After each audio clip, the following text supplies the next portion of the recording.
ছোটবেলা থেকে আজ পর্যন্ত আমি একটা গাঁজাখোর। গাঁজা এমন একটা প্রকৃতির জিনিস যেটা আল্লাহ পাক রাব্বুল আলামিন তার সরজমিনে সৃষ্টি করছে এবং তার সঙ্গে তামাক নামের একটা পাতা তৈরি করছে। দুইটাকে সংমিশ্রণ করে আমরা পাগল মানুষ খাই, ওলি আল্লাহর জিগি রাজগার করি। আমরা সর্বদাই আল্লাহর ওলির নামের উপরে ব্যস্ত থাকি, মানুষের মঙ্গল করার চেষ্টা করি, কারো কোনো ক্ষতি করি না। এবং গাঁজাখোর কোনোদিন কারো খারাপ কিছুও করে না। গাঁজা খাওয়া একটা মানুষের স্বাস্থ্যের দিক দিয়ে একটা উপকারিতা। গাঁজা কি গাছের পাতা? হ্যাঁ, গাঁজা একটা বাংলার জমিনে তৈরি হয়, আল্লাহর সরজমিনে সৃষ্টি হয়। তার অরিজিনাল নাম হচ্ছে ফুল, এম ফুল। গাঁজা না, তার অরিজিনাল নাম হলো এম ফুল। আমি চট্টগ্রাম থেকে খাওয়া শিখছি। চট্টগ্রামে গাঁজার নাম হলো এম ফুল। এম হলো মোহাম্মদ, ফুল হলো ফুল। মোহাম্মদ থেকে এই ফুল জন্ম। আল্লাহ পাক রাব্বুল আলামিন তৈরি করছে এটাকে। এটা কোনো মাদকের খাতা না, এটা কোনো মাদক না। কেউ মাদক বলে এই পৃথিবীর বুকে কোনো বিস্তার করতে পারবে না।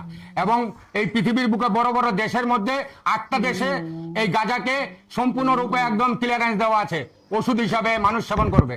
এটা একটা ওষুধ মানুষের, তার বেশি কিচ্ছু না গাঁজা।